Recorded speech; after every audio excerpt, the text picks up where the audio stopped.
लहानांपासून मोठ्यांपर्यंत सर्वांना करता येणारा भ्रामरी प्राणायाम आज आपण करणार आहोत। त्यासाठी व्हिडिओ शेवटपर्यंत नक्की पहा।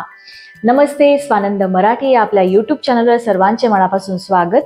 चॅनलवर नवीन असाल तर चॅनलला सबस्क्राईब करा। नवनवीन व्हिडिओ थेट तुमच्यापर्यंत पोहोचण्यासाठी बेल नोटिफिकेशन जरूर प्रेस करा। सर्वात प्रथम आपण समजून घेऊयात भ्रामरी प्राणायाम म्हणजे काय। आपणा सर्वांना माहित आहे की भुंगा हा ज्याप्रमाणे आवाज करतो त्याचप्रमाणे आवाज करत हा प्राणायाम केला जातो, म्हणून याला भ्रामरी प्राणायाम म्हटले जाते। तर आपण सुरुवात करूयात। सर्वात प्रथम सुखासनामध्ये बसा। पाठीचा कणा ताठ असेल, तुम्हाला जेही आसन सुखदायक असेल, आरामदायक असेल त्या आसनात बसा। पाठीचा कणा ताठ ठेवा। षण्मुखी मुद्रेसोबत आपण हा प्राणायाम करणार आहोत।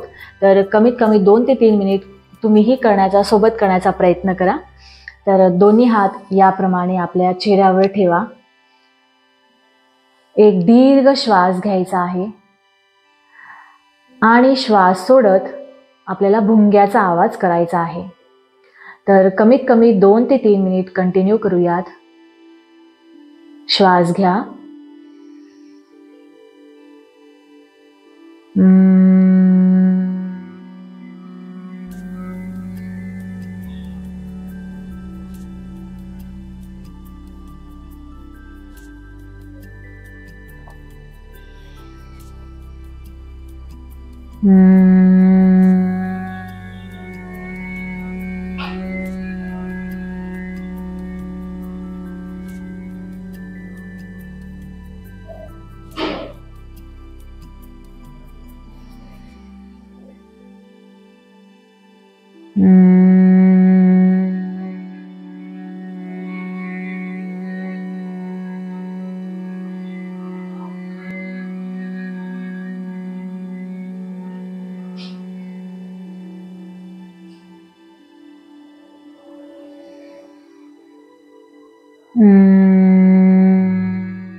हळूवार दोन्ही हात खाली घ्या। पुन्हा एक दीर्घ श्वास घ्या। हळूवार सोडा। दोन्ही हात एकमेकांवर घासा। डोळ्यांवर ठेवा आणि हळूवार डोळे उघडा।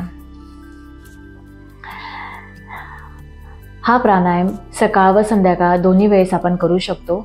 झोपण्याआधी तुम्ही हा प्राणायाम 5 मिनिटे जर केला तर झोपेची जी गुणवत्ता आहे ती सुधारते, म्हणजे झोप चांगली येते। त्याचप्रमाणे एकाग्रता, स्मरणशक्ती खूप वाढते।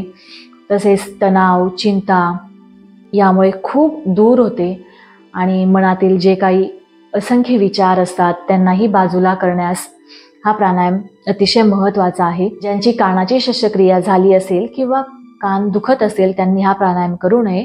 बाकी सर्वांनी हा प्राणायाम नित्य नियमित करा आणि यापासून मिळणारे लाभ घ्या। तर आशा करते हा व्हिडिओ तुम्हाला खूप आवडला असेल। तर व्हिडिओला लाईक करा, शेअर करा, चॅनलला सबस्क्राईब करा।